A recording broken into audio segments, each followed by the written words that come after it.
Hello, my friends, and welcome back. Thank you very much for being with me again today. Well, I don't know. China might go for the jugular of the United States of America.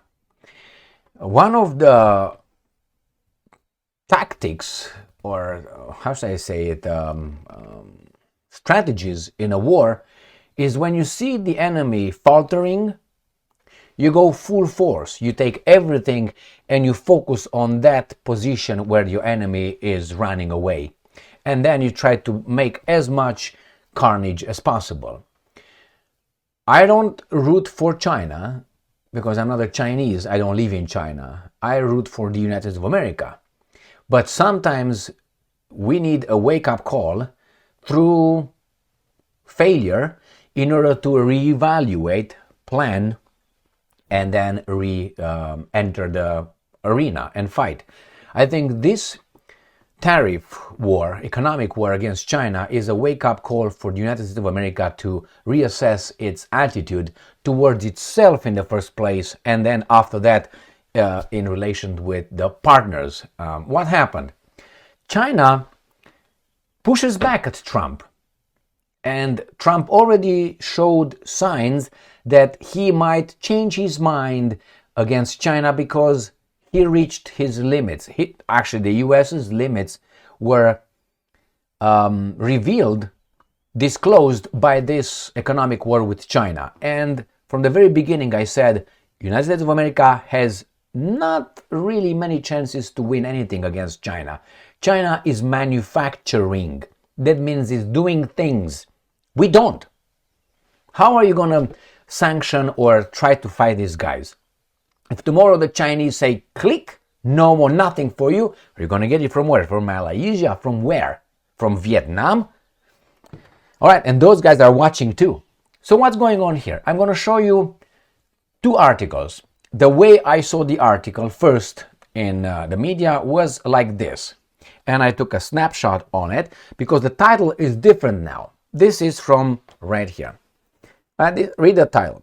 China pushes back at Trump as Trump tries to ease tariff tensions. So Trump is like, okay, hold on. Don't hurt me. And the Chinese are not stopping. Do they go for the kill?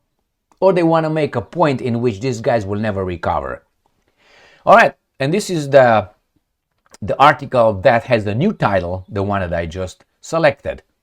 Trump's tariffs live updates. China pushes back as Bessent denies unilateral UF tariff cuts. So China is not letting it go. And look what they say. Talk about the Chinese. China rejected United States trade overtures Thursday. So United States of America, after they said, we're going to you up, now they say, well, maybe not, because we're good people. We're good people, and now we change our mind just because we want to, how do you call it, protect you. Okay, we heard you too much. We heard you scream. Okay, therefore we're going to stop. It's not like that. Your sanctions, your tariffs that you have 145, you had it 245, some of them, did not work. The guys did not bow down. Well, that was the bluff. And the bluff I explained on many of my videos. The last one was on April 23rd, right there. Trump's bluff is over. Trump's U-turn on China tariff. China uses, as I said, US's blackmail starts with South Korea. Trump lost tariff war against China. He backs down. He now plays compassionate. Grapes are sour. So these are some of my videos, right? US new 245% tariff on China. China insults US and so on. So the Chinese took their gloves off and said, I think we can beat you up really easy. And it didn't take China more than what? A week to have Trump say, I'm doing it because I'm a good guy. No, you're doing it because these guys behind you are telling you to do it because they're hurt. All right, remember, many investors are cowards, businessmen are cowards. That is, the minute their interest gets a little bit touched, they immediately start yelling like there's no tomorrow. You can't make a country with these kind of things. All right, let's go back to the article. So China rejected U.S. trade overtures on Thursday, China demands, not United States of America, China demanding all tariffs be lifted and denying any progress in talks. That means you do that first and then maybe we talk. And I'm quoting, the United States should thoroughly remove all unilateral tariffs if it really wants to resolve the problem, said Commerce Ministry spokesman He Yedong, calling reports of ongoing negotiations groundless. There's no negotiations. The American says, yeah, we maybe. Separately, China's central bank governor warned that global tensions could lead to high friction, low trust, using stronger international cooperation as US-China talks remain stalled despite Trump's softer rhetoric on tariffs. Stocks, these are the guys that are crying, slipped Thursday after a surge the day before, fueled by hopes of easing trade tensions with China. On Wednesday, reported that White House denied a report, that the White House may unilaterally cut tariffs, stressing that both sides must act. No, no, this is the equivalent of an embargo, he said, adding that current tariffs levels aren't sustainable. So this is the equivalent of an embargo.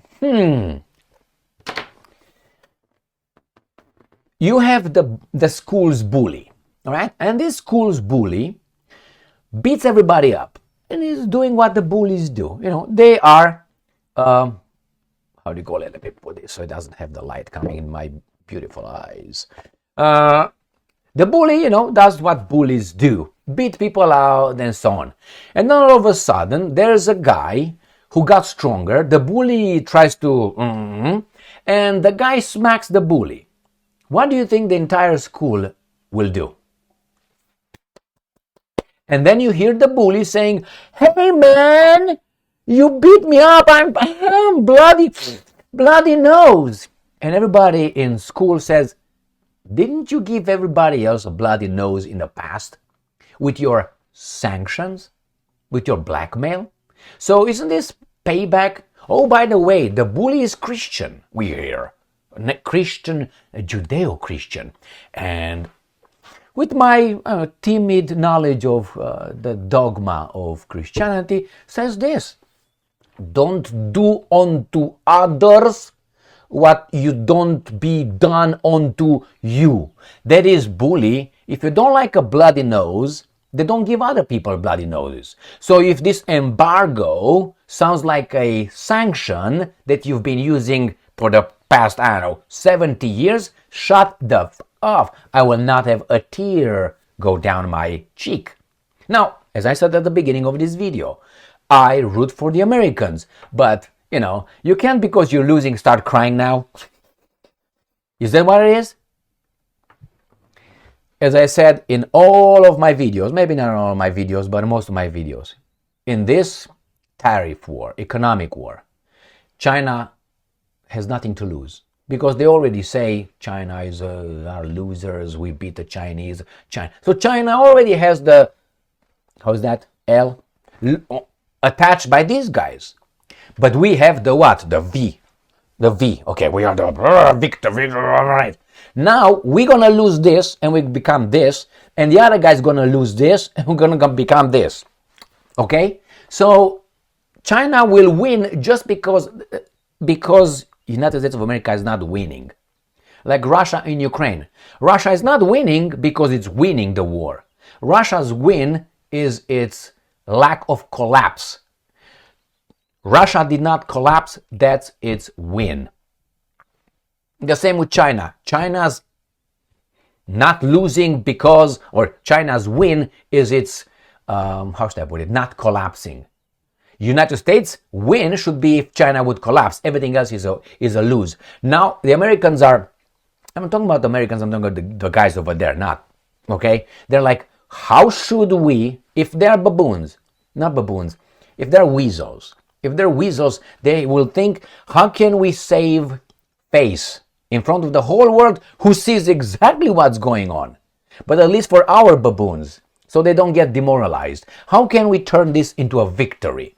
The same in Ukraine. In Ukraine, we turned the losing action, which is we can't get Russia destroyed. We changed it into we are the mediators. All of a sudden, we are the mediators when actually we are in charge of NATO, advancing towards Russia, or helping overthrow a government over there with, remember, Victoria Nuland in 2014. But hey, all of a sudden, we're not the losing part. This is done for the American psychology, their morale. That's what it is.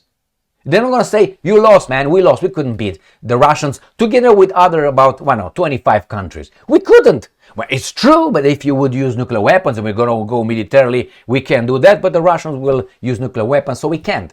So it was an unwinnable war. That's what it was. We tried to, this is what the plan was. We're going to impose sanctions. The Russians will have a rough economy, will collapse, the ruble will be dead, and those guys in Russia will demand Putin's and Peskov's and Lavrov's heads. That's what they hope. It didn't happen because Putin and his bunch are Europeans. That means and they still are Greco-Romans. They're not Judeo-Christian, things like that. Anyway, let's go back. So that's the victory over there. Now we try to save face in Ukraine by appointing ourselves as being the mediators. We're not. We're in the losing side. But the Russians are let us do this. Why? Because they say, okay, that's a win for us anyway. Let them come, and maybe we get what we want without continuing the garbage. We don't have to, sweat and all that. So that's how we switch code. Hop, with someone else right now. Woohoo, we're the mediators. So right now the same thing. They think, how can we switch it for the baboons to still have we are exceptional. Yeah, man, you made that Budweiser. Well, are you exceptional again? You were, but you're losing that. That's the problem. You're losing. Go back to where you were. Like in the 50s, I might say.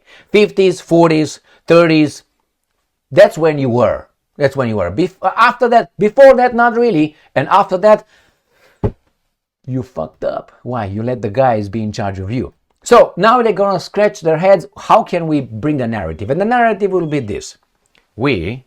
If they pick this narrative, they're picking it only for the domestic consumption, for the Americans, not for the rest of the world. The rest of the world knows US lost. They're going to be, you know what, because we Americans are compassionate, look at the aid we help everybody else, we don't want anything in return, all right? We help everybody, we decide that, that's not right, man. I mean, we decided you are hurt, right? You're hurt. The Chinese are like, no. Yeah, you look hurt to me. Yeah. Doesn't China look hurt to you? Yeah. And Chinese are like, no. Yes. Okay, so China is hurt because I say so, and because we stop because we're compassionate. Hurt, and then we're gonna just drop it. We're gonna do you a favor. But don't do it again because we're going to smack you again. The word is again, okay, the key word. That's how they're going to save face. In the name of compassion and the big heart that we always had, wherever we went, starting with the Marshall Plan that helped Europe, which is we took over their industries. It's baboonish.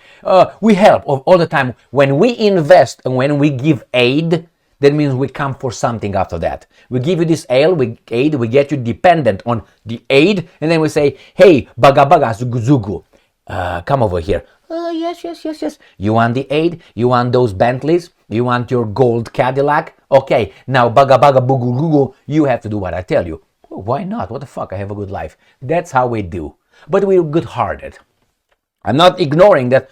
Some help was provided, but help is without any strings attached. If I help you, it's not to ask you later, hey, I helped you, you helped me. No, I help you because I felt good about it. That's why I have a problem with the altruistic help. I don't think it's such a thing as altruistic help, even though you have some people saying, yeah, it's altruistic. If you help, you're altruistic. No, I always benefit out of that. In the case of, let's say, I don't ask you for anything, I benefit from feeling good about myself. Some people help, like you see the government helps other people and they're like with other people's money, by the way, and they all feel like, yeah, I helped, I feel good. I feel like like a god. When these guys go to some third world countries and they're all, yes, yes, and everybody's like, they feel so godlike.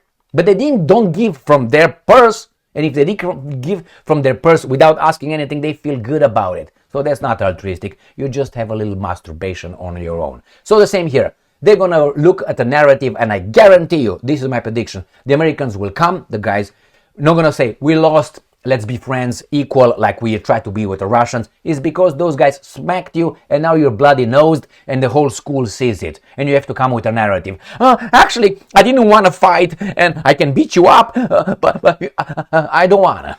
I don't feel like in my childhood and my teens, when I beat someone and someone would talk shit about me and grab me, motherfucker, come over here. I don't want to fight right now. I'm not in the mood. I don't give a fuck what you're... My clothes are the good clothes. I don't want to fight, you know what I mean? My mom will beat me up if I beat you. Come over here, smack, smack, and go fucking home. Thank you very much for being with me again today. Stay strong, stay smart, look for the truth, and be just.